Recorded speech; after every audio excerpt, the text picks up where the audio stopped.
നല്ലൊരു മെസ്സേജാണ് ഈ സഹോദരി സമൂഹത്തിന് കൊടുത്തിട്ടുള്ളത്. ചെറിയ കാര്യങ്ങൾക്ക് വേണ്ടി പോലും നിസ്കാരം ഖളാ ആക്കുന്നവരാണ് നമ്മൾ പലരും. എന്നാൽ തൻ്റെ ജീവിതത്തിൽ നിസ്കാരത്തിന്റെ പ്രാധാന്യം എത്രയാണെന്ന് വളരെ സുന്ദരമായി ഈ സഹോദരി നമ്മളെ പഠിപ്പിക്കുകയും ചെയ്തു. എൻ്റെ പ്രിയപ്പെട്ട പെങ്ങളെ, ഞാൻ എൻ്റെ കൂടപ്പിറപ്പിനോ പോലെ കണ്ടുകൊണ്ട് ചില കാര്യങ്ങൾ പറയാം.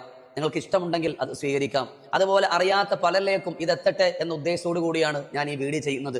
ഒരാളെയും കുറ്റപ്പെടുത്തൽ എനിക്കിതിൽ ഉദ്ദേശമേ ഇല്ല. നിസ്കാരത്തിന്റെ ഫർളിൽപ്പെട്ടതാണ് കഴിവുള്ളവൻ നിൽക്കുക എന്നുള്ളത്. ഇവിടെ ചിലപ്പോൾ ദീർഘദൂര യാത്രയാണ്, വാഹനത്തിൽ പുറത്തിറങ്ങി നിസ്കരിക്കൽ സുരക്ഷ പ്രശ്നം ഉണ്ടാകും. ചിലപ്പോൾ സേഫ്റ്റി ആയിരിക്കില്ല, കാരണം പെൺകുട്ടിയാണല്ലോ. അതുകൊണ്ട് തന്നെ സുരക്ഷയ്ക്ക് പ്രാധാന്യം കൊടുത്തുകൊണ്ട് വാഹനത്തിനുള്ളിൽ തന്നെ ഇരുന്നു കൊണ്ട് നിസ്കരിക്കാം, അതിൽ തെറ്റൊന്നും ഇല്ല. ആ നിസ്കാരത്തെ മടക്കൽ നിർബന്ധമാണ്. അതുപോലെ യാത്ര ചെയ്യുന്ന ട്രെയിൻ, ഫ്ലൈറ്റ് പോലത്തെ, കപ്പൽ പോലത്തെ വാഹനത്തിൽ യാത്ര ചെയ്യുന്നവർക്ക് നിസ്കരിക്കുന്ന സമയത്ത് ആ കിബിലയ്ക്ക് അഭിമുഖം ചെയ്യാൻ പറ്റിയില്ലെങ്കിലും, അതുപോലെ നിന്ന് നിസ്കരിക്കാൻ പറ്റിയില്ലെങ്കിലും അവർക്ക് ഇരുന്ന് നിസ്കരിക്കാം. പിന്നീട് ആ നിസ്കാരം മടക്കി നിസ്കരിക്കൽ നിർബന്ധമാണ്. അതുപോലെ നിസ്കാരത്തിന്റെ ഷർത്തിൽപ്പെട്ടതാണ് ഔറത്ത് മറയ്ക്കുക എന്നുള്ളത്. ഒരു സ്ത്രീക്ക് മുൻകൈയും മുഖവും ഒഴിച്ചു ബാക്കി എല്ലാം ഔറത്തിൽപ്പെട്ടതാണ് നിസ്കാരത്തിൽ. തലമുടി പുറത്തു കാണുക, കൈയുടെ ഈ ഭാഗങ്ങൾ പുറത്തു കാണുക, കാൽപാദമടക്കമുള്ള വസ്തുക്കൾ പുറത്തു കണ്ടാൽ തീർച്ചയായിട്ടും നിസ്കാരം ബാത്തിലാകും.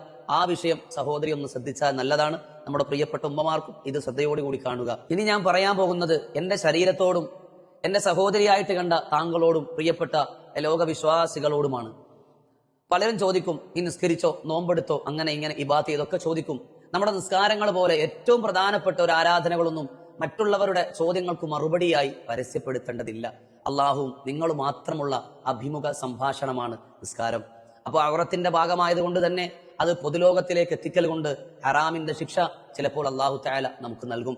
അതൊന്ന് ശ്രദ്ധിച്ചാൽ നല്ലതാണ്. പ്രിയപ്പെട്ട പെങ്ങളെ, എല്ലാവരും ആ കാര്യം ഒന്ന് ശ്രദ്ധിക്കുക. എല്ലാം തികഞ്ഞൊരു പണ്ഡിതനൊന്നുമല്ല ഞാൻ. വളരെ ചെറിയ ഒരല്പം മാത്രം ഇൽമുള്ള ചെറിയൊരു മുത്തഅല്ലിമാണ്. എൻ്റെ ആ ചെറിയ ഇൽമിൽ നിന്ന് ഒരറിവിനെ നിങ്ങളിലേക്ക് എത്തിച്ചേരുക മാത്രമാണ് ഞാൻ ചെയ്തത്. ആരെയും വേദനിപ്പിക്കലോ കുറവാക്കലോ ഒന്നും ഈ വീഡിയോ കൊണ്ടുള്ള എൻ്റെ ഉദ്ദേശവുമല്ല. എന്താണ് ഇതിൽ നിങ്ങളുടെ അഭിപ്രായം?